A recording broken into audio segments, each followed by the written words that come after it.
Living in the Movie, Episode 19.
Wherever you're weak is where you're going to eventually have to face pain, chaos, suffering of some kind.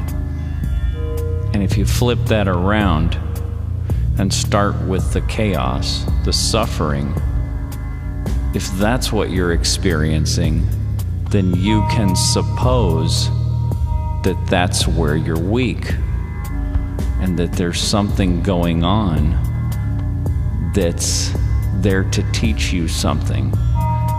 Or even if you don't want to think that there is some greater cause behind the chaos, it's your job to figure out what to do and to figure out why you're experiencing this as chaos. Because if you had it together in this way, you would be exempt from the chaos, but you're not. Because everything that you are right now is exactly what you're supposed to be. Or what you can't help from being. You are what you are. You're at where you're at, right? You're at where you're at, and you can zoom out and say the same thing about where we are as humanity. We're at where we're at. Yeah. We have this tendency of looking at all the chaos and thinking that there's something wrong. And really that's just a human perspective. Because look at everything that happened before we even got here. Do you think this huge master organism is so screwed up that by 13.8 billion years later it wouldn't have it figured out? No. It has it figured out. Everything's on track. The chaos is part of the evolutionary process, and Mother Nature knows exactly what she's doing. Right. Or to the degree that she needs to. Just like to the degree that we know what we know is only as much as Mother Nature and the Great Being allows us to know. What do you mean? Because 98% of ourselves is unconscious. Yeah, 98% of our mind is unknown to what we call us. Right. Most of us walk through our entire lives being mostly unconscious. All of us. Yeah. We're just little ants in the big game. Yeah. Yeah, like one of the things that we talk a lot about is the technology entity. This whole progression of technology, and now we're starting to see this AI entity come online. And we have the question of whether or not this is some accident, if this is some injection from some other dimension, or if this is just the natural progression of living evolution on this planet. Because when you look inside, for example, inside of one of your cells, and you look at all of the molecular machinery that's going on inside of every cell in your body, it doesn't look any different from what you might see in a science fiction movie. Inside of your cells is an incredible science fiction movie of robotic machinery. And so this technology situation is not unnatural. We Right. look at it and we think it's unnatural. It's not. It's totally natural. I remember one time we talked about how we were just the brain cells of the planet, and that we were coming online to become more conscious for the bigger plan of planet Earth. Yeah, that's been thrown around for a while. The idea that we're the neurons of the planet. Right. So why couldn't this AI technology entity also just be part of the overall plan? It must be. Right. Now, this isn't to say that there may not be some injections from other places that we can't fathom, but that's all part of nature. And of course we have fear over it because we detect where this is going. And I don't know if we all recognize this consciously, but if you go back in evolutionary history, and you can just go into your body, because your body is, as it in its current state, has got within it all of the steps that life has taken all of this time, all the way back billions of years. And when you go inside and you look at these entities, these organs, these cells, these different operations, these structures, you see these gigantic communities, and you realize that these communities are to some degree conscious, but these cells in your body, let's take for example your liver cells, do they know anything about what you, Melissa, are planning for this afternoon? No. They don't. But So they have had to take a back seat. They've had to take a back seat to this higher executive power of your conscious ego to a degree. And I think we are afraid of having to take a back seat to this AI entity that's coming online because we know it's gonna happen. that is definitely part of it. But I think the other part of it is that some of us, and there's been others in the past, take another path, and that's the path of refinement and becoming conscious, more conscious I see. And having a conscious relationship with the all, and with that could mean every cell in your body you can, I believe, have a conscious relationship with. Instead of just uploading your consciousness into the AI entity and letting it have its way with you, you're saying, don't go in that way. Continue along the natural human path and become a more conscious, evolved human outside of that system. Well, I think that this is what the chaos is asking us to do. At the same time that this AI entity is being born, there is also a path of alchemy, of refinement that is going on at the same time. Well, check this out. Regardless of the AI entity, the AI entity takes over from where we left off, and we have a lot of work to do. We haven't matured enough.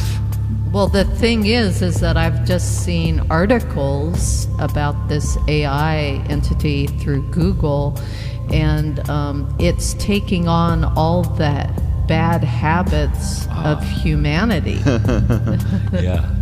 Yeah. So we see that. We're giving it all of our virus. Yes.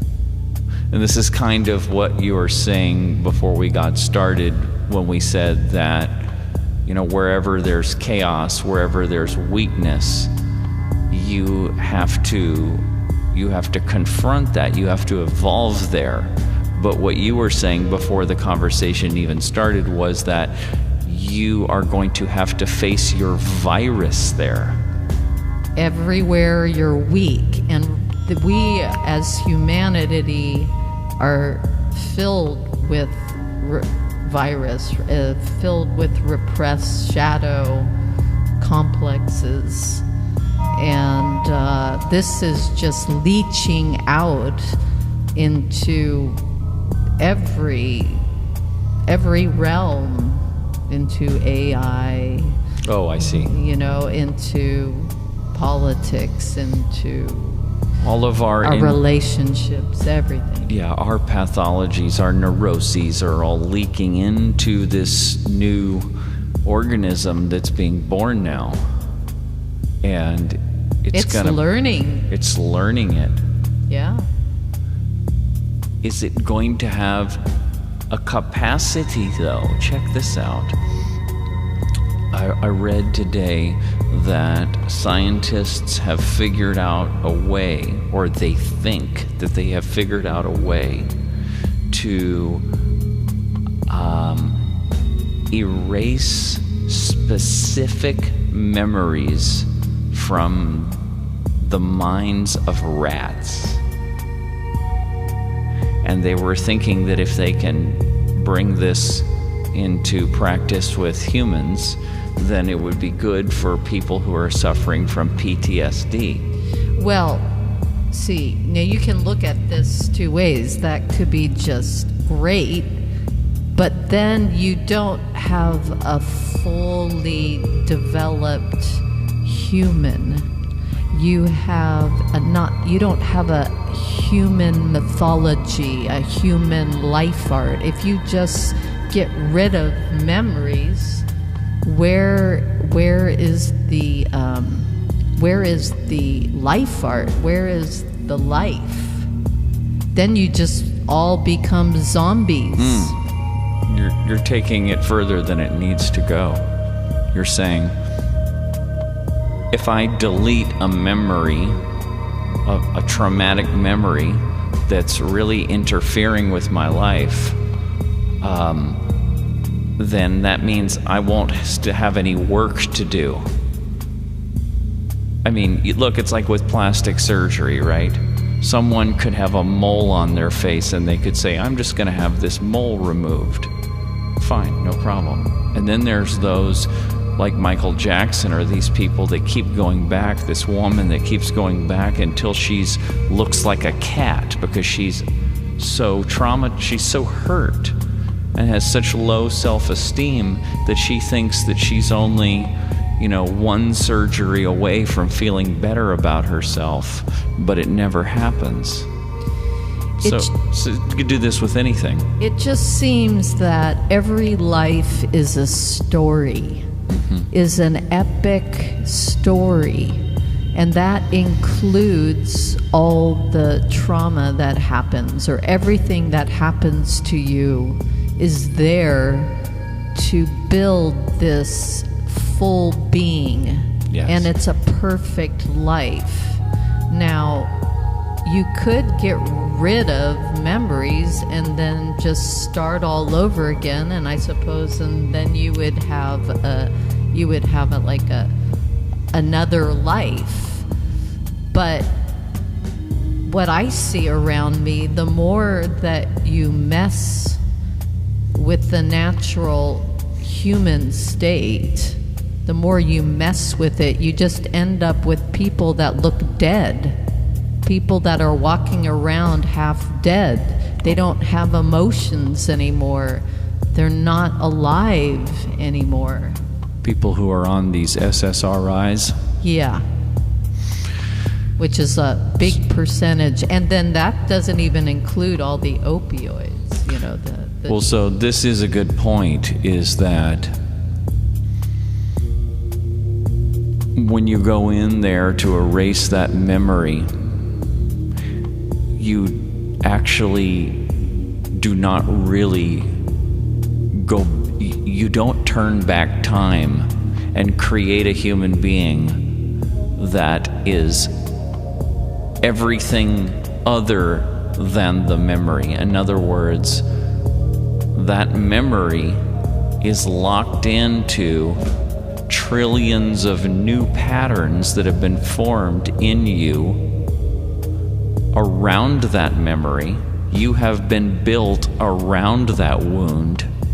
And if you go in there and you take out that memory, okay, you took out that memory, but your whole mind body has been formed around it.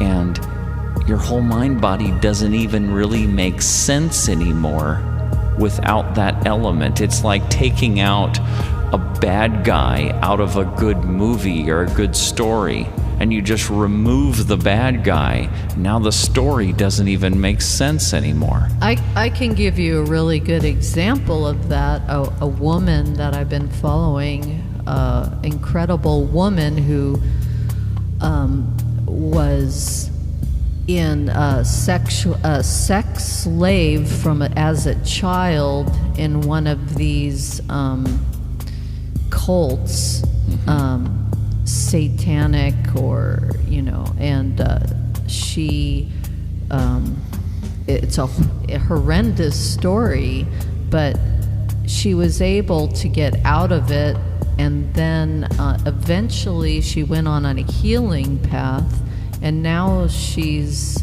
goes into prisons and teaches yoga to prisoners and helps change their lives. So teaches them to meditate too. Is that the case also? Full yoga instruction, which it means all of it. All of it. It means all of it. But the thing is if you had just erased her memory of this trauma, for one thing, she's bringing it out into the culture. She's illuminating this. This has been in the shadow, the sex trafficking and these people of power taking advantage of children has been brought in to the culture. And so this is very important. So just getting rid of memories is almost like a form of mind control. Well, yeah, imagine everybody that was hurt one way or another just could have that memory pulled out of them. You could manipulate a lot of people.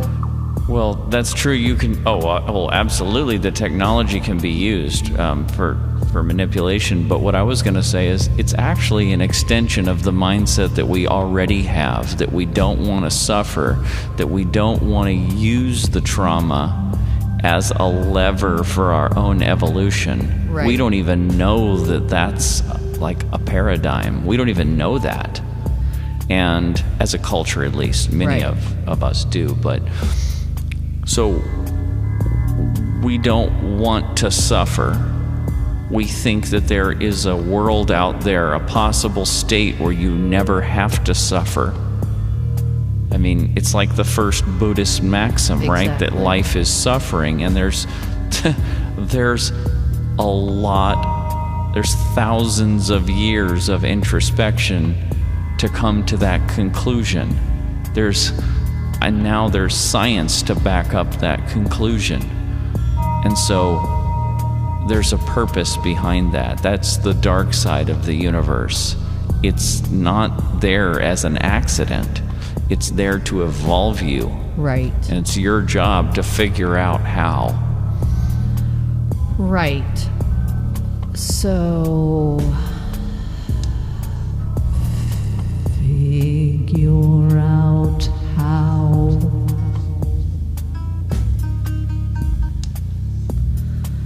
Figure it out. Only you. All your pain, all your suffering is your lever to move you to what you really are.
Let's take it out now to the cultural hold-on,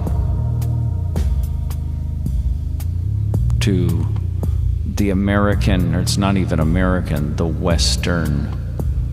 And I don't know what's going on in these other cultures, but I actually think they're going through it too, because everybody's linked into the West.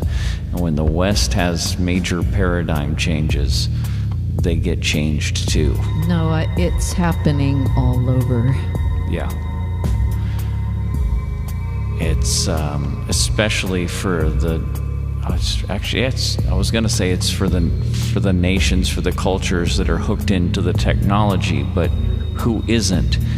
Even if you're like in a little country in Africa where the old way of living is still very prevalent, there are still all kinds of influences coming into the government, coming in, and a lot of it is parasitic, taking advantage of your situation. So in one way or another, you're part of it.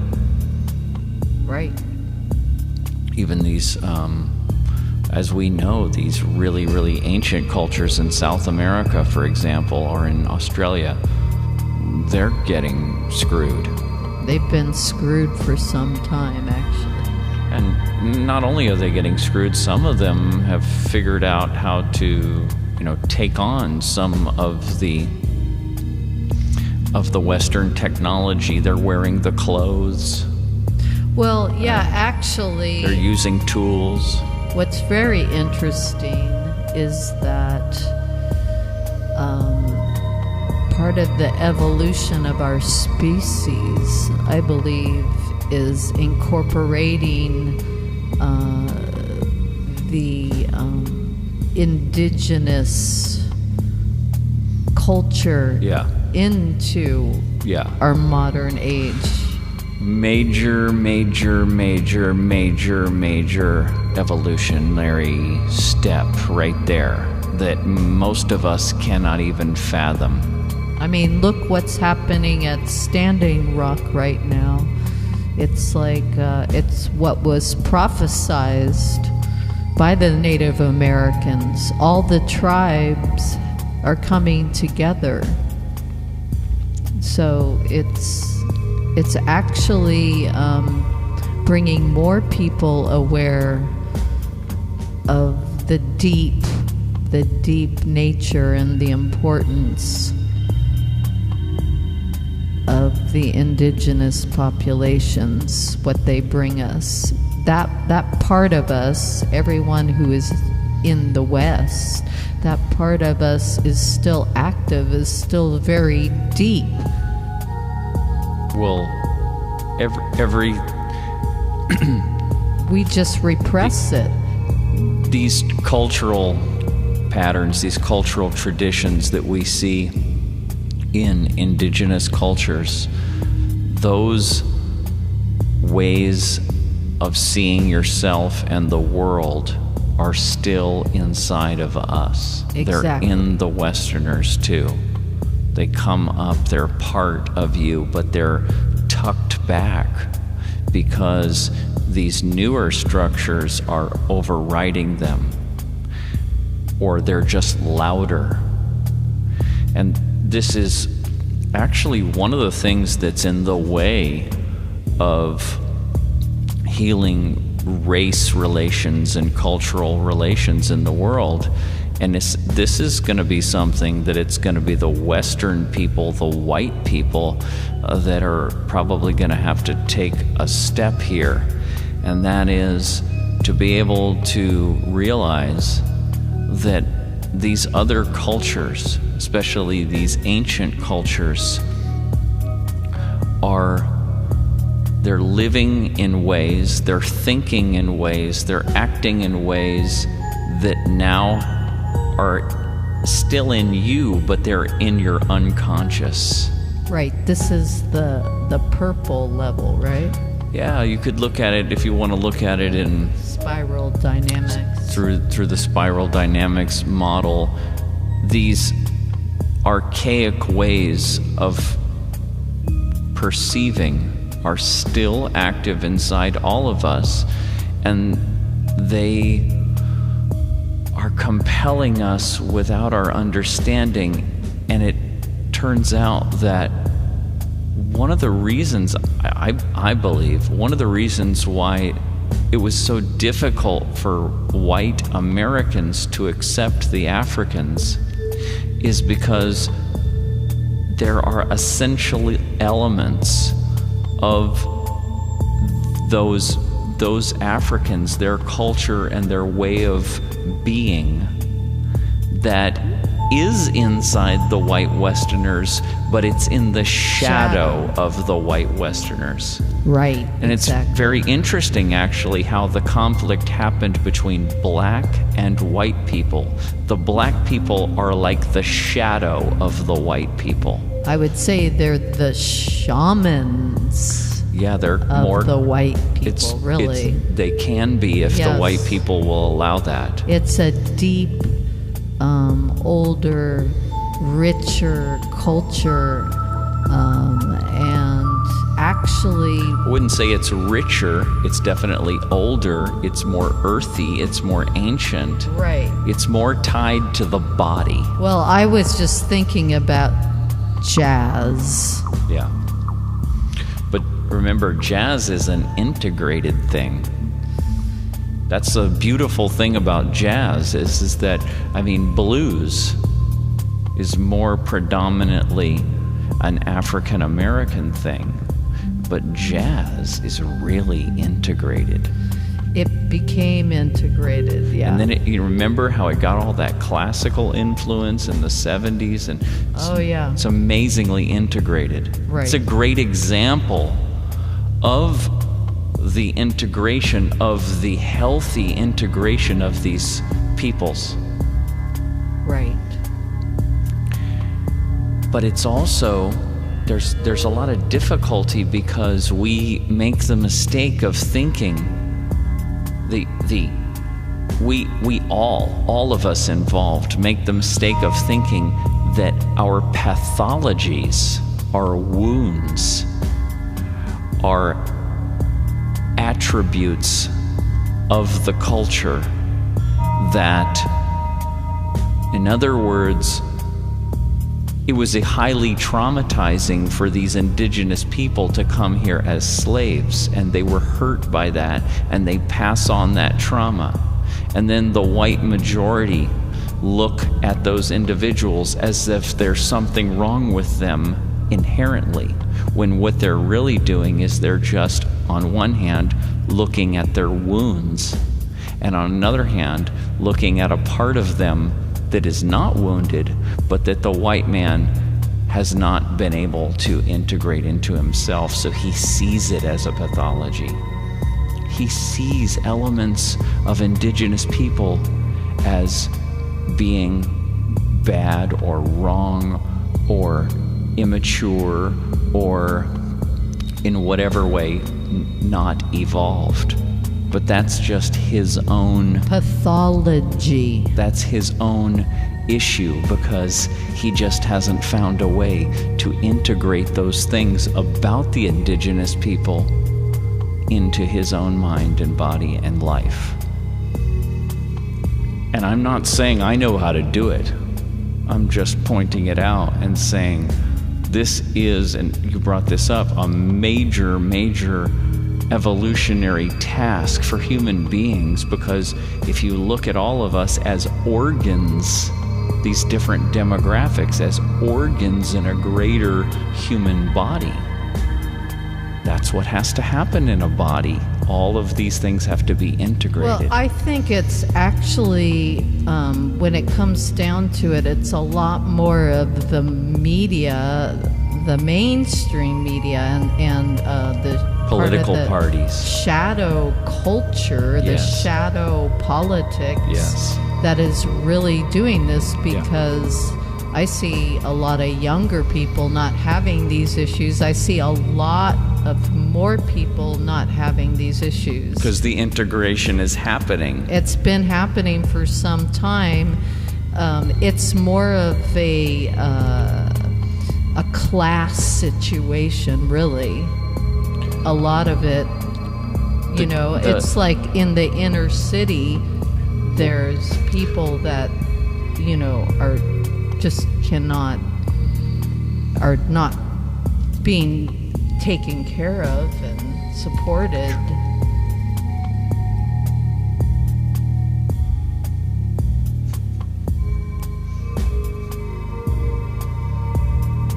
The money problem keeps the disease alive. Definitely. And the media, the politicians, are basically representatives for the pathologies, for the disease. They are the parasites. The parasites are living powerfully. The dark side is strong in you.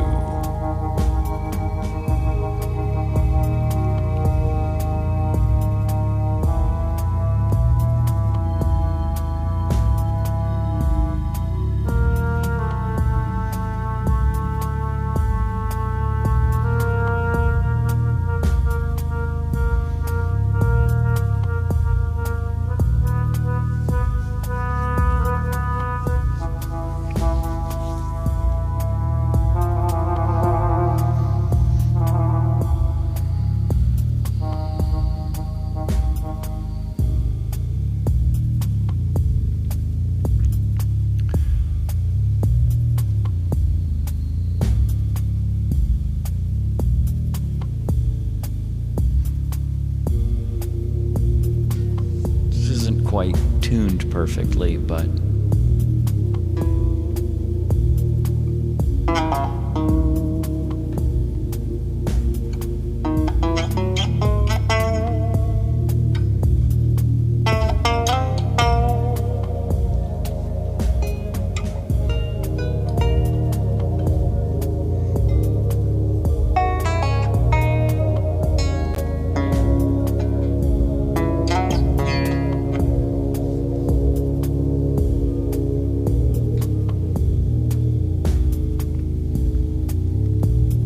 the scale, it's not the same scale.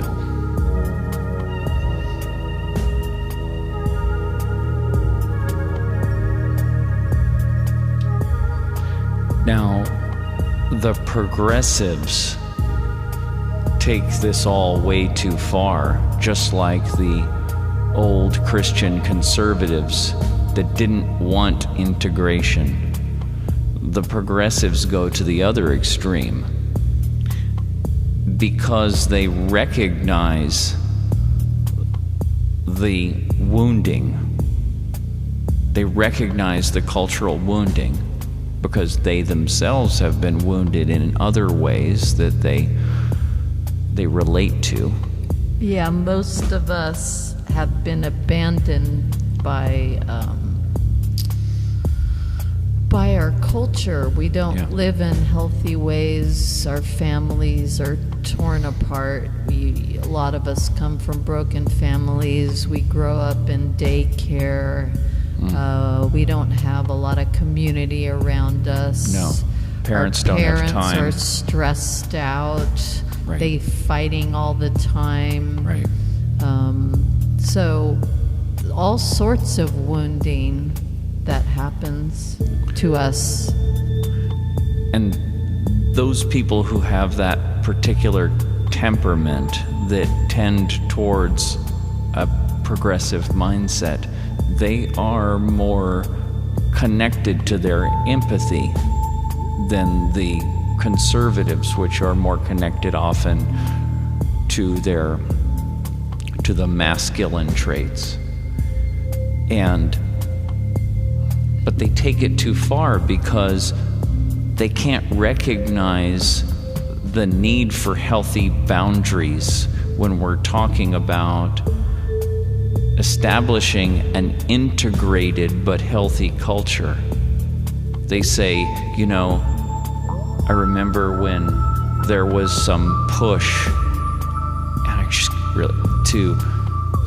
to teach what they called ebonics in the classroom, which is basically the natural common parlance of African Americans who lived in the inner cities and the ghettos.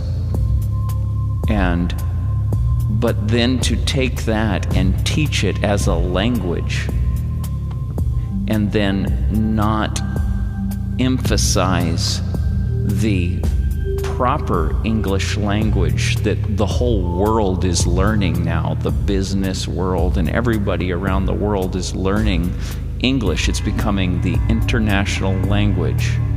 And those people who don't speak English and native English speakers who don't speak it well will be prejudiced in this world. And it's healthy to help children learn how to speak English well. It's not healthy to say, you know what, go ahead and forget about that. You can, it doesn't have to apply to races. You could just apply this to children that are 5 years old that still speak like babies and just say, hey, you know what, kids? You don't really have to learn how to speak like an adult.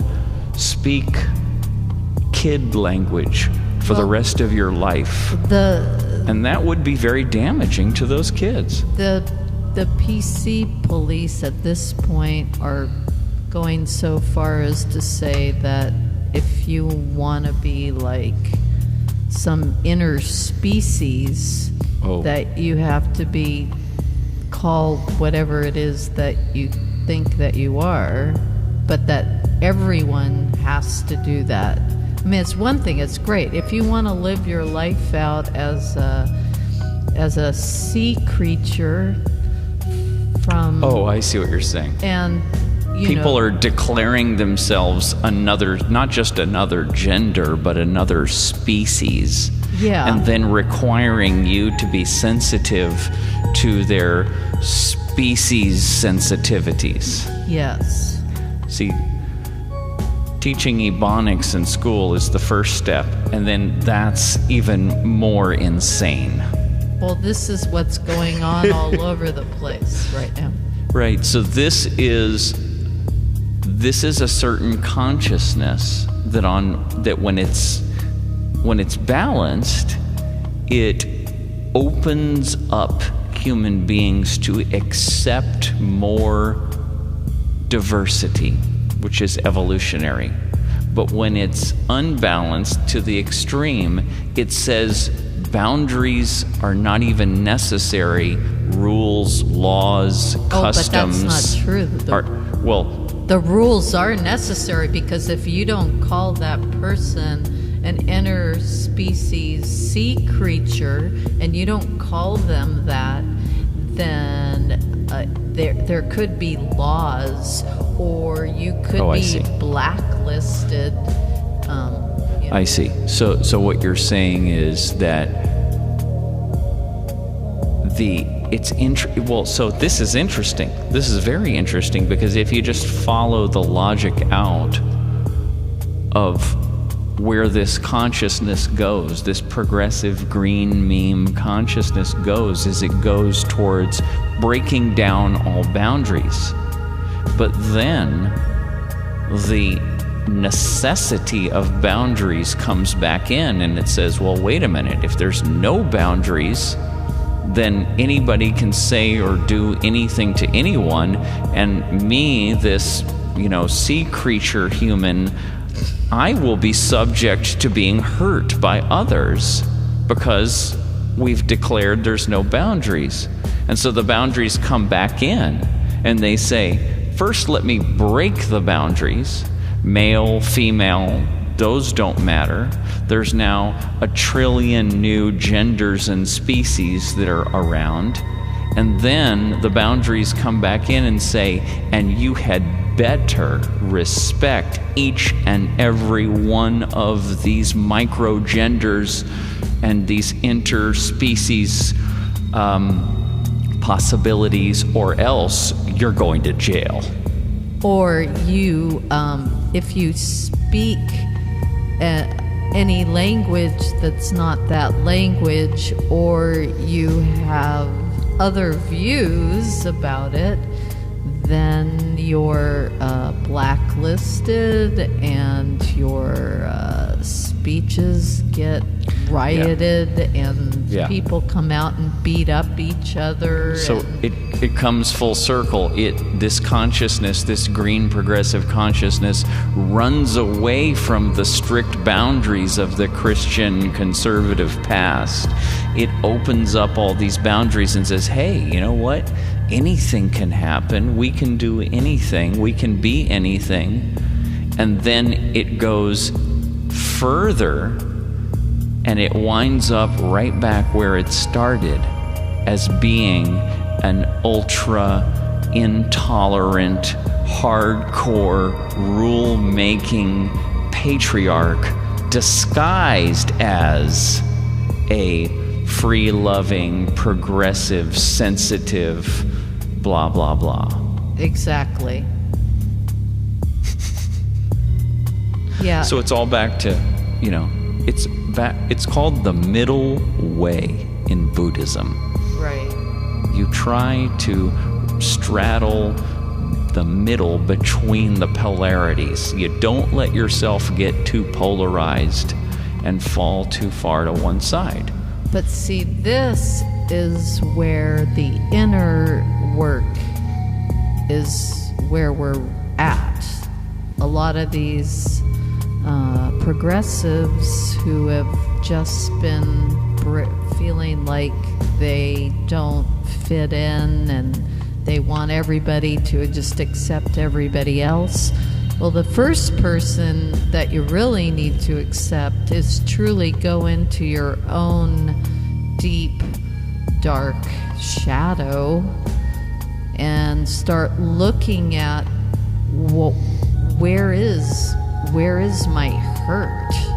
Why does this upset me so much that this person doesn't have my view? This person doesn't accept my uniqueness.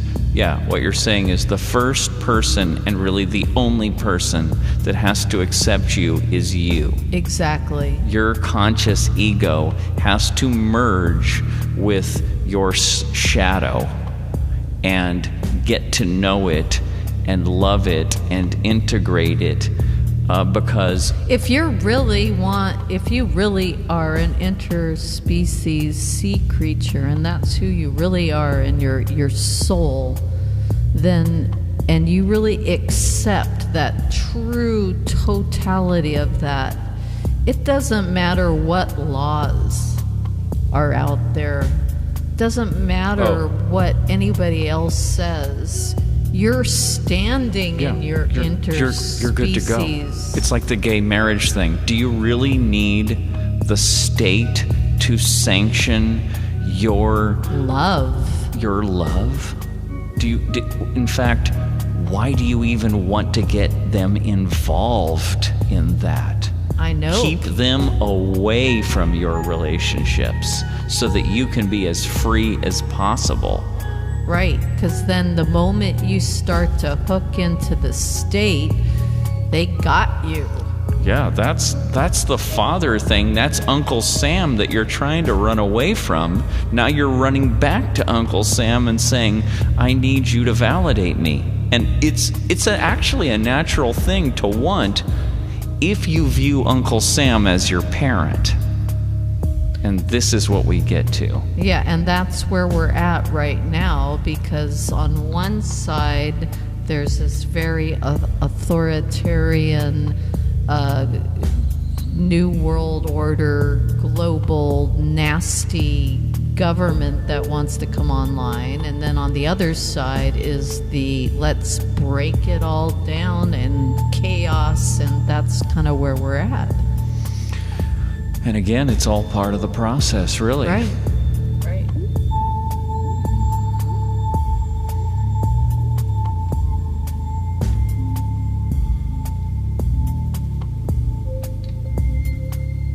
You want to play a little ditty for going out?